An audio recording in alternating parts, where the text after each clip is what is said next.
it's kind of fun instead of saying we're back again to say Justiniamus because it's a much better way of saying we're back. So,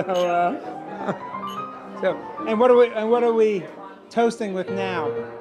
I first was exposed to wines of Cyprus at Le Bernardin.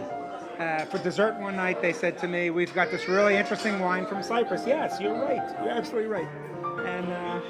And they said we have dessert wine from Cyprus, and you should try it. And it's called Commandaria.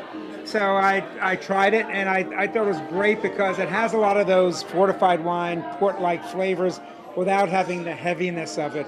There's lots of different layers to it, lots of nuance to it. It's not a simple, straightforward sort of a glass of wine.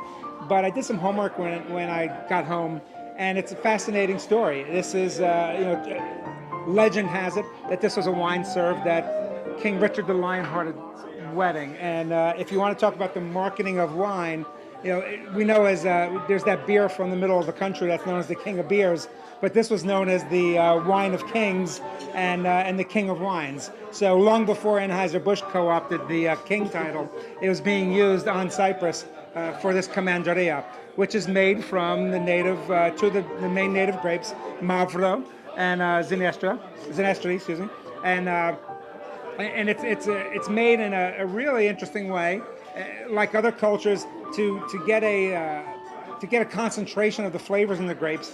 After they are left on the vine for a little bit longer than normal, they are then put out onto mats, put out on rooftops to become even more raisined. So what you have here is a very labor-intensive winemaking process. You have a lengthier winemaking process. And what's really remarkable is this is a bottle of wine that has this incredible tradition. If you look at that label, part of its name comes from the fact that the Knights Templar, for all you medieval buffs out there, were this is real life Game of Thrones stuff here. The Knights Templar were the ones who maintained the vineyards early on and protected the wine supply. So, and here's a wine that you can find for probably $20 or less retail, that's made in this remarkably long, labor-intensive process, and it's delicious. So, Stiniamas, before we discuss. Now, I know I've said this before. I love what I do.